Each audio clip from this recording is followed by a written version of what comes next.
Et bonjour tout le monde, on se retrouve pour une nouvelle vidéo et aujourd'hui on commence par la méthodologie de dissertation puisque c'est les vacances. Donc aujourd'hui nous allons traiter du coup ce qui est la dissertation en philosophie puisqu'il y a également la dissertation en français. Normalement c'est les autres vacances que je traite de ça. Allez, c'est parti.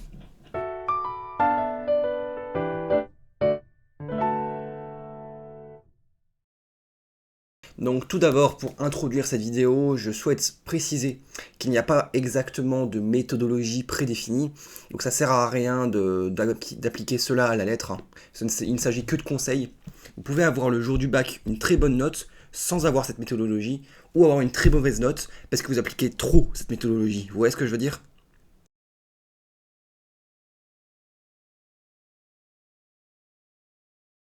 Bon, il se peut que vous n'ayez pas exactement la même méthodologie du coup, même si c'est à peu près ce qu'il faudrait avoir le jour du bac.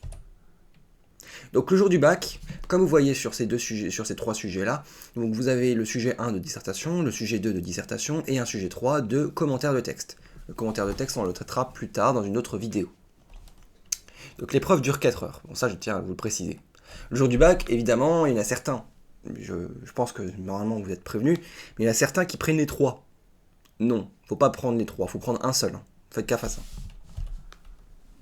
Donc, le jour du bac, vous avez deux copies à disposition. Je propose, à l'aide de ces deux copies à disposition, de les traiter comme ceci. Une feuille où vous mettez vos références, donc les œuvres, les citations, la culture que vous connaissez. Une feuille en paysage cette fois, avec le plan. Et dans chaque petite sous-partie du plan, vous mettez ce que vous allez mettre ici en fait, en quelque sorte, et de quoi vous allez parler. Ça vous permettrait d'avoir un truc un peu organique et un peu lié en fait l'un à l'autre, ce qui est pratique. Et après les rectos, je propose une feuille qui est dédiée à la rédaction. Donc si vous ne savez pas écrire un mot, bah, vous l'écrirez sur cette feuille pour voir, pour comparer à peu près quel mot va à quoi. Et par exemple pour écrire l'introduction, vous pouvez l'écrire sur cette feuille. Et une dernière feuille pour le reste, c'est-à-dire pour l'intro, je veux dire. Parce que en fait, l'intro, en fait, il faut trouver des parties par sous-parties, comme ici. Donc là, ça sera introduction, accroche, genèse, définition, présupposé et problème. Et en fait, vous écrivez votre introduction comme cela. Et normalement, bah, ça vous permettrait d'un peu mieux comprendre comment ça marche. Donc le jour du bac, le temps est compté. Énormément. Vous avez 4 heures. Mais il ne faut pas sortir avant parce que bah, c'est du gâchis et ça risque de défoncer votre avenir. Dans l'idéal, comme vous voyez ici, il faudrait passer 1h30 sur l'analyse du texte ou de la question. Donc ici, il s'agit de la question. Et la mise en place d'un plan détaillé et la rédaction de l'introduction, qui est au brouillon. Ensuite, on passe 2h15 ici à la rédaction générale, au propre. Donc on rédige au propre tout ce qui est le développement. N'écrivez pas le brouillon du développement puisque ça vous fait perdre trop de temps. Et vous réécrivez l'introduction au propre cette fois. Et enfin, 15 minutes ici de relecture pour éviter quelques fautes, puisque ça peut arriver. Si au bout des 1h30, je tiens à préciser, je parle de ces 1h30 là, au bout des 1h30, vous n'avez pas fini l'intro au brouillon, alors vous pouvez commencer au propre et vous corriger en cours d'écriture. C'est moins grave, en fait l'important c'est d'avoir fait cette feuille là pendant l'introduction, pendant la première partie. Si vous ne l'avez pas fait, par contre, là, vous êtes dans la merde. Je tiens à préciser. Donc, essayez de la faire au moins en 1 heure, celle-là. Maintenant, quelques conseils. Puisqu'on est vers le début de l'année, je vous conseillerais de lire 15 à 20 lignes par semaine de textes philosophiques. Bon, ça ne vous concerne pas vraiment, ceux qui font la dissertation, mais plus ceux qui font le commentaire. Et donc, je vous conseille de faire ça maintenant, puisque la vidéo sur le commentaire n'arrivera pas tout de suite. Également, ne citez pas le texte s'il est trop long, hein. Donc seulement s'il fait plus d'une ligne, alors vous mettez le début, décroché comme ça avec les trois petits points, et la fin. Et vous mettez les lignes évidemment, parce que sinon il ne comprendra pas trop, le correcteur. Le jour du bac, ça c'est un gros problème qui arrive à beaucoup de gens, c'est le risque doctrinal.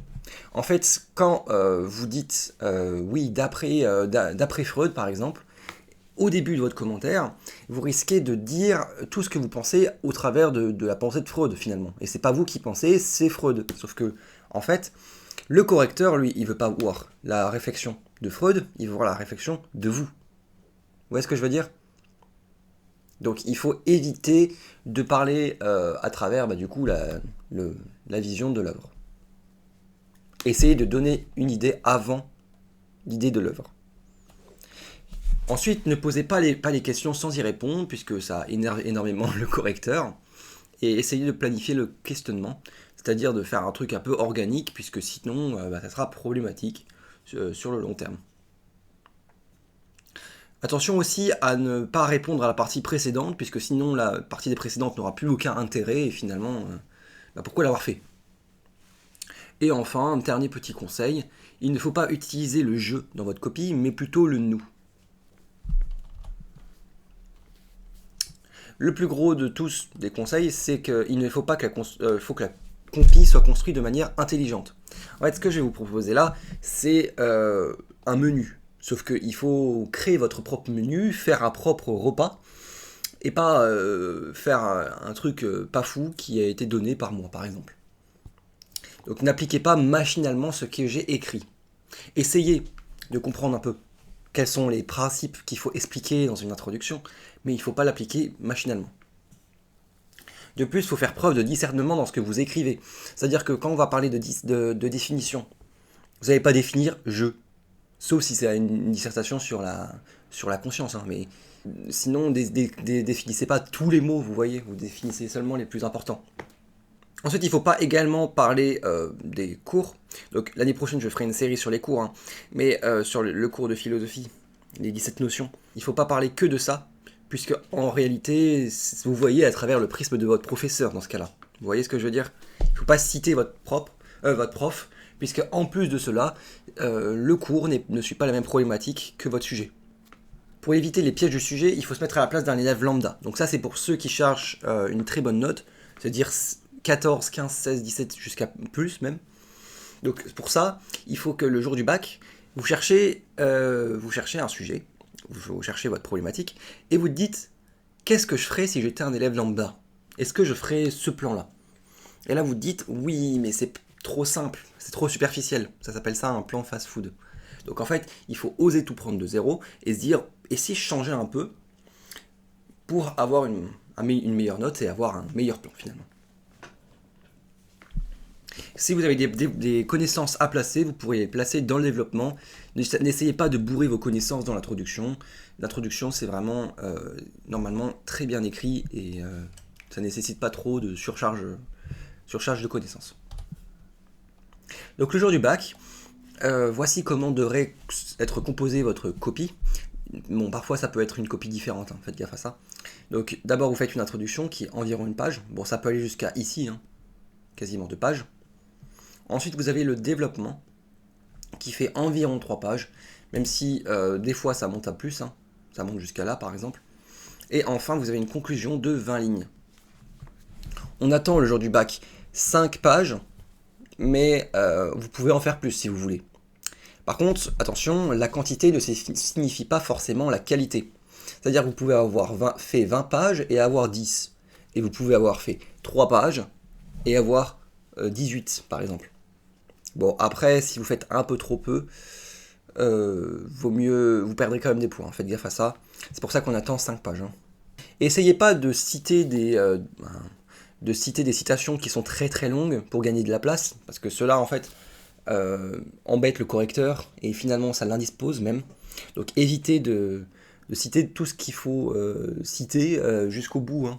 Ça vous fait perdre du temps, et en plus, ça vous pénalise. Donc tout d'abord, vous écrirez chaque grande partie, l'introduction, le grand 1, le grand 2, etc. Et qu'on sépare avec des sauts de ligne et des alinéas. Une copie aérée est fortement recommandée. Et donc à chaque paragraphe, on retourne à la ligne avec un alinéa. Les petites parties, vous retournez à la ligne, mais vous ne faites pas d'alinéa. Ensuite, en philosophie, les guillemets sont comme en français, c'est-à-dire à la française, comme ça, au lieu des guillemets anglais. Bon, c'est pas très pénalisant, mais évitez quand même d'utiliser les guillemets anglais. Et enfin, les œuvres doivent être soulignées le jour du bac. Dans la philosophie, il existe 3 domaines. L'ontologique, donc le temps, le bonheur, la liberté, etc. La morale, le devoir et autres, et la politique, la justice et l'État. On les retrouve dans chaque sujet. Donc en fait, quand vous avez une dissertation, vous allez étudier en quelque sorte les 3 points de vue, et ça vous permettrait d'avoir votre problématique générale finalement, de trouver un peu où est-ce que ça se rassemble, et se dire, ben là je traite de tout, c'est super. Donc on va chercher une problématique pour l'ontologique et la métaphysique, une pour la morale et une pour la politique. Avoir ces 3 points de vue vous permet d'avoir une super problématique en quelque sorte. Bon, maintenant on passe à l'introduction, au dur. Donc tout d'abord, je tiens à préciser que l'introduction est la partie la plus importante de la dissertation. Donc il faut faire cette partie avant au brouillon. Si on est bloqué sur une partie de l'intro, on peut passer directement à la suite. Peut-être qu'on la trouvera après. C'est le cas par exemple de l'amorce. De l'amorce ou de l'accroche. L'accroche, ça fait environ 5 à 20 lignes. C'est ce qui permet de attraper votre correcteur et lui dire « Eh, regarde, mon sujet est intéressant ». Il peut être sur de la littérature, de l'histoire, de la science et des arts. Donc vous devez posséder beaucoup de connaissances. C'est beaucoup de culture G d'ailleurs qu'on attend ici. Donc par exemple, si vous regardez des films et tout ça, ça serait bien de les citer, hein, ça dépend. Faites gaffe tout de même à utiliser des amorces adéquates. Parce que si vous citez par exemple un rappeur, par exemple, essayez de ne pas citer une citation avec des gros mots, par exemple, ça pourrait indisposer le correcteur, mais essayez d'avoir une citation vraiment inspirante ou un truc comme ça. Même si faites gaffe aussi pour les citations, puisque ça, on a encore le problème du prisme philosophique. Bon, cela ne devrait pas trop vous toucher, puisque il s'agit d'un rappeur, pas d'un philosophe. Après, peut-être qu'il y a des rappeurs philosophes, je sais pas. Attention, cette accroche, il faut qu'elle soit expliquée, et qu'elle soit en lien avec la problématique. Essayez toujours de trouver un lien avec la problématique dans votre sujet, parce que en fait, ça vous permettrait d'éviter l'erreur que tout le monde veut éviter, c'est-à-dire leur sujet. Et je tiens à préciser, hors sujet, moins 10. Attention à ne pas tomber dans le piège du scénario, c'est-à-dire que quand vous faites une accroche et que vous dites « oui, supposons que je sois dans la rue et que je croise quelqu'un », en fait ça c'est un scénario, ça ne se passe pas vraiment. En fait il faut trouver une accroche qui soit réelle, un truc qui soit déjà passé par exemple. À la fin de l'amorce ou l'accroche, une question doit se poser, même si vous ne devez pas forcément l'écrire, mais une question doit se poser. Et en fait, cette question, c'est une question qui est proche de votre problématique, celle qui est de votre sujet, en quelque sorte. Bon, l'accroche, je vous la conseille de la faire en dernier au brouillon, puisque vous aurez le temps pendant 1h15 de potasser sur le sujet, donc vous connaîtrez un peu plus de quoi vous parlez. En deuxième, nous avons la genèse, donc on continue par la genèse de la question. En fait, on répond à la question « Pourquoi cette question ? Quel est l'intérêt ?» Il ne faut jamais dire qu'il n'y a aucun intérêt, puisque sinon, à quoi ça sert de parler de cette question finalement? Et la copie ferait 10 lignes. Voilà. La formulation, si on nous pose cette question, c'est bien qu'on sous-entend d'abord que nous permet de ne pas nous tromper le jour du bac, et de bien définir une genèse et pas un présupposé. Ensuite, on donne la définition. Donc chaque terme du sujet doit être explicitement défini. Bon, je parle de la limite du raisonnable. N'allez pas définir un mot qui n'a aucun intérêt dans le sujet. Et les définitions doivent être développées, explicites et sélectionnées. Attention, il peut y avoir des doubles définitions. Donc il faut préciser de quelle définition on parle. On peut parfois parler des 2 définitions. Et justement, ça nous permettrait de construire un plan finalement. Ensuite, vous pouvez également, et c'est même plus important que la définition, c'est les présupposés. En fait, les présupposés, c'est l'implication logique d'un terme donné. Si on prend le mot pédagogie, par exemple, c'est l'art d'enseigner. Donc il y a un maître qui sait et un élève qui ignore. Donc quand en politique, on parle de faire de la pédagogie, finalement, c'est comme si on vous traitait comme un ignorant, un élève. C'est pas très sympa. Donc on peut chercher souvent un présupposé affirmatif et un négatif. Le sujet de dissertation peut être analysé de 2 manières. Donc on cherche de quoi expliquer et illustrer la question, et on peut également formuler la question de manière positive et négative. On verra ça avec les problèmes. Bon, je tiens à préciser qu'ici justement j'ai additionné genèse, définition et présupposé, puisque en fait, On n'attend pas à ce que le jour du bac, vous faites genèse, définition, présupposé. Vous pouvez faire un truc du style définition, donc ça sous-entend genèse, que, et donc cela veut dire que présupposé, et donc en fait vous faites un peu dans l'ordre que vous voulez, mais il faut avoir une construction assez organique et assez bien réfléchie. Et là on tombe sur le truc le plus important de cette vidéo, c'est le problème. Sans problème, la copie ne fera jamais au-dessus de 10. Donc, si vous cherchez au moins d'avoir la moyenne, essayez de formuler un problème raisonnable. Un truc simple.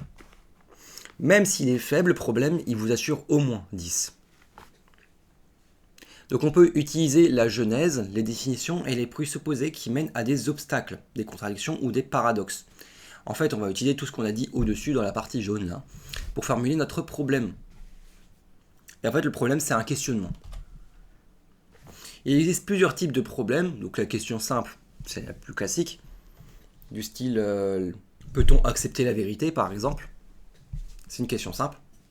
Ensuite on a également la méthode de l'alternative, donc soit X alors A, sinon soit Y alors B, où on va parler de X et Y des présupposés et A et B des conséquences. Oui, donc par exemple, à la question est-il possible de s'affranchir de toute conscience morale? On pose le problème. Donc X, soit la conscience morale est conçue comme une contrainte, et dans ce cas, A, il est possible de s'en affranchir sans aller à l'encontre d'une nature préétablie, soit Y, la conscience morale est conçue comme une obligation, et dans ce cas, B. Oui, ensuite on a également la question simple. C'est ce qui nous vient rapidement à l'esprit. Attention à ce qu'elle soit dans le sujet. À la même question qu'on a trouvée juste avant, là, est-il possible de s'affranchir de toute conscience morale? On pourrait, même si c'est un peu bizarre comme formulation, peut-on s'affranchir de la conscience morale si elle est perçue comme une contrainte ou une obligation? Et là, en fait, on pourrait notamment utiliser des binomos philosophiques. Je vous laisse regarder mes shorts sur ce sujet. En somme, pour le problème, il faut le reformuler avec son propre vocabulaire. Pourquoi il faut le reformuler avec son propre vocabulaire? C'est pour éviter la paraphrase, finalement, vous réutilisez vous reformulez la problématique. Et alors ça, c'est pas vraiment un problème, hein, c'est juste... si vous reformulez la problématique, vous pouvez avoir moins de 10, faites gaffe à ça, puisque finalement, vous ne formulez pas vraiment de problème. On peut plus facilement formuler un problème avec les repères philosophiques, que ce que je disais juste avant. Et enfin, le plan. On se pose 3 questions, il faut chercher la plus urgente. Ce sera notre grand 1. Donc on va envisager la réponse du 1 et du 2, pour le 2 et le 3. Il faut planifier les questionnements, attention à ne pas répondre à la partie précédente. Enfin, il faut également que ça débouche sur une réponse au problème, en fait en conclusion. On peut faire une argumentation en miroir notamment, comme étant A, B et C dans la première partie, et dans la deuxième partie, on répond au C par du coup C, on répond au B par le B et on répond à A par le A. Même si je tiens à préciser, il ne faut pas vraiment répondre à la question, il faut simplement trouver un argument au contraire en quelque sorte, qui dit oui mais non en fait finalement c'est pas fou. Voilà. Maintenant on passe au développement et à la conclusion. Donc dans le développement, on doit viser 2 à 4 parties par grande partie. Donc là vous avez grand 1, grand 2, grand 3, avec une transition. Bon, désolé, mais la transition, elle est normalement collée au grand 3 et pas au grand 1. Voilà, comme ceci. Donc tout d'abord, on pose une idée ou une hypothèse. C'est ce qu'on va tester. Attention à la mettre au conditionnel, car ce n'est qu'une hypothèse, justement. Ensuite, vous amenez la culture philosophique, à travers des citations d'auteurs, des théorèmes, des théorèmes donnés par d'autres auteurs, du texte ou des repères philosophiques, par exemple. Vous pouvez même donner des définitions. Ensuite, et ça c'est très souvent oublié, vous mettez en œuvre cette connaissance avec un exemple. Prenez un exemple simple pour que votre correcteur comprenne. Une copie sans exemple ne montera pas au-dessus de 12 par exemple. Et enfin, vous pouvez conclure sur un résultat en se demandant ce qu'est devenu l'idée, avec une conclusion et un rapport à la problématique. Pour finir, il faut lier avec le sujet, et cela permettrait de progresser dans vos propos et surtout de vérifier si on n'est pas hors sujet. Donc en fait, à la fin, vous vous liez avec ce que votre sujet vous donne. Attention à la fin, dans la conclusion, ne pas parler du début finalement. Parce que cela, ça s'appelle un résultat circulaire. C'est une faute logique, ce n'est pas bien. On peut plutôt partir de l'inverse. Si tout est faux, alors le résultat est juste. Si seulement l'exemple ne convient pas, prendre un autre exemple ou dire que cela ne marche qu'en théorie.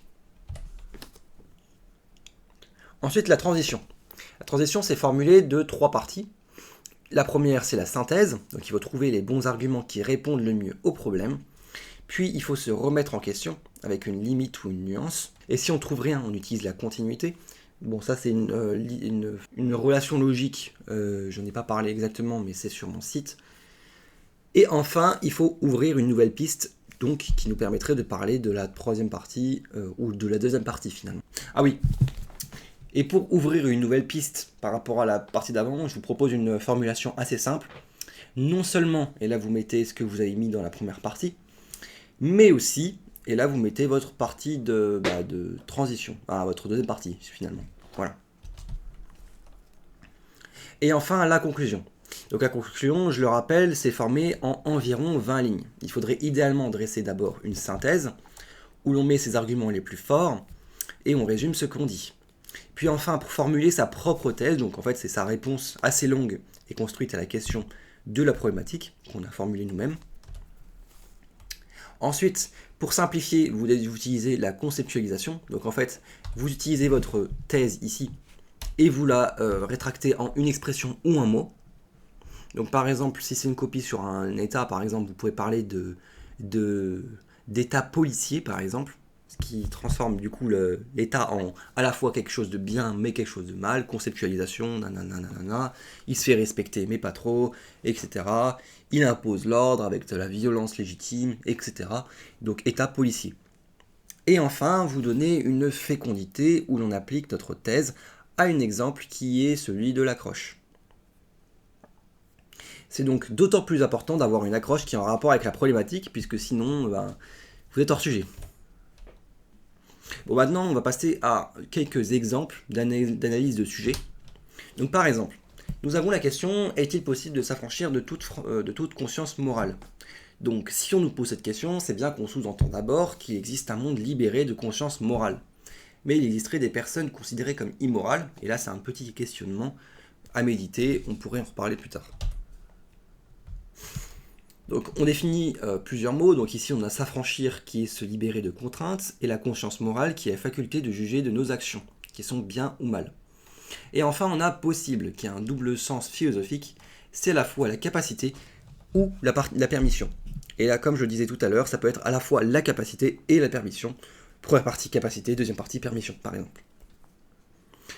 De plus, nous avons le présupposé, s'affranchir signifie qu'on est esclave de la conscience morale, donc il s'agirait en quelque sorte d'un point de vue contrainte-obligation, c'est-à-dire une limite imposée à notre volonté ou à notre pouvoir, et finalement on retombe sur notre capacité-permission, juste ici. Donc la problématique serait, soit la conscience morale est conçue comme une contrainte, et dans ce cas il est impossible de s'en affranchir, sans aller à l'encontre d'une nature préétablie, soit la conscience morale est conçue comme une obligation, et dans ce cas la question se porte sur la permission de s'en affranchir. Donc l'amorce.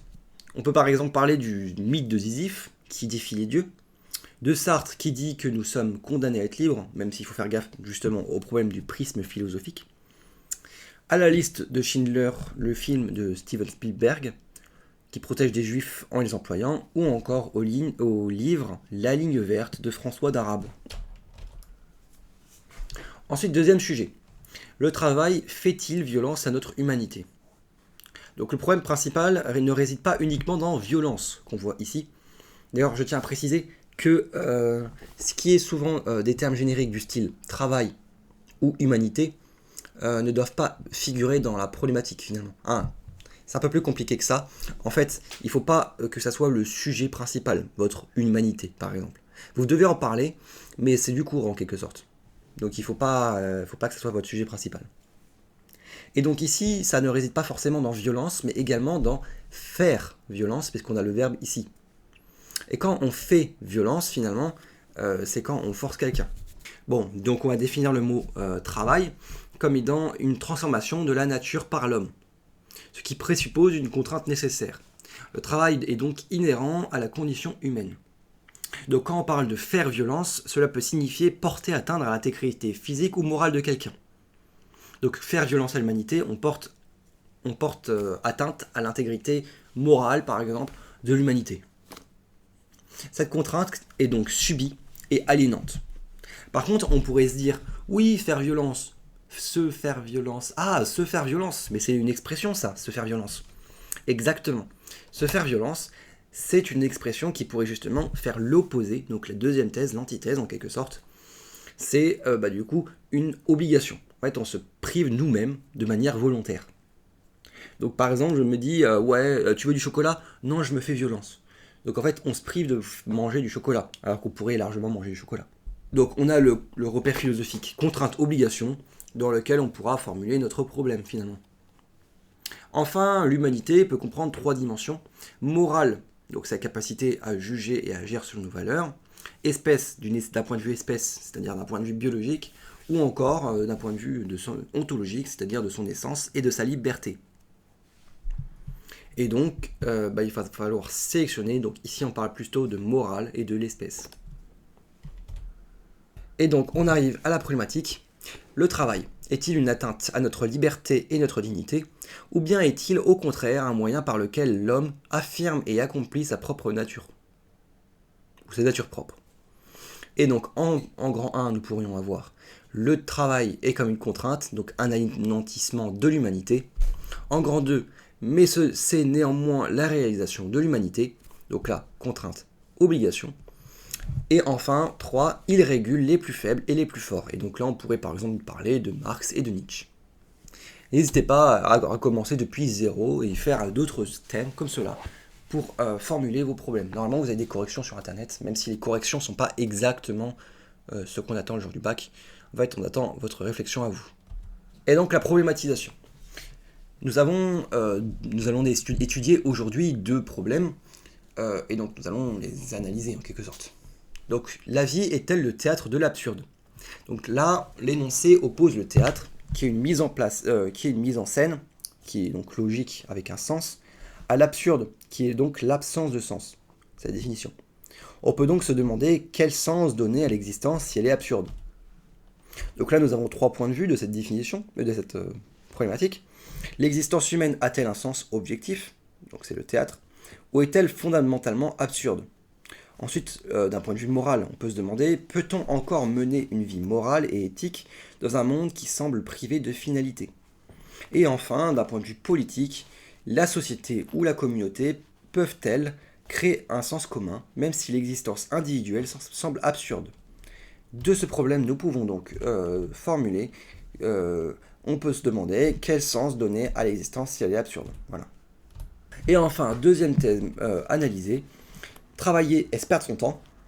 Donc, je tiens à préciser, à bien lire les mots, parce que il suffit que le jour du bac vous dites ouais, travailler est-ce prendre son temps? Prendre son temps, ça change tout le sujet, faites gaffe à ça. Ça m'est arrivé, mais c'était un exercice, ça allait. Mais faites gaffe à chaque mot, hein, parce que perdre et prendre, c'est pas pareil. Hein. Donc on a ici une contradiction. Le travail est censé être à la fois utile et productif, mais il est aussi vécu comme une perte de temps, puisque c'est un travail contraignant avec aliénation. Bon, ça c'est sur le cours. Hein. Le travail est donc à la fois un gain social, économique et moral, mais également une aliénation. Et donc, des 3 points de vue, nous pourrions dire, d'un point de vue ontologique, le travail est-il essentiel à la réalisation de soi ou un obstacle à une vie pleinement vécue? D'un point de vue moral, est-il moral de considérer le travail comme une simple perte de temps ou doit-il être vu comme un devoir, une contribution au bien commun? Et enfin, d'un point de vue politique, dans quelle mesure les institutions, c'est-à-dire l'État et l'économie, donnent-elles sens ou non au travail? De tout cela, nous pouvons formuler le problème. Le travail est-il une nécessité enrichissante ou une dépossession de soi-même? Voilà, merci d'avoir regardé cette vidéo. Nous en avons fini avec la dissertation. Nous verrons également dans 2 vacances la vidéo sur la méthodologie du commentaire de texte. Même si il y a 2 sujets de dissertation, donc en soi c'était la vidéo la plus importante. Merci d'avoir regardé cette vidéo. À la prochaine. A plus.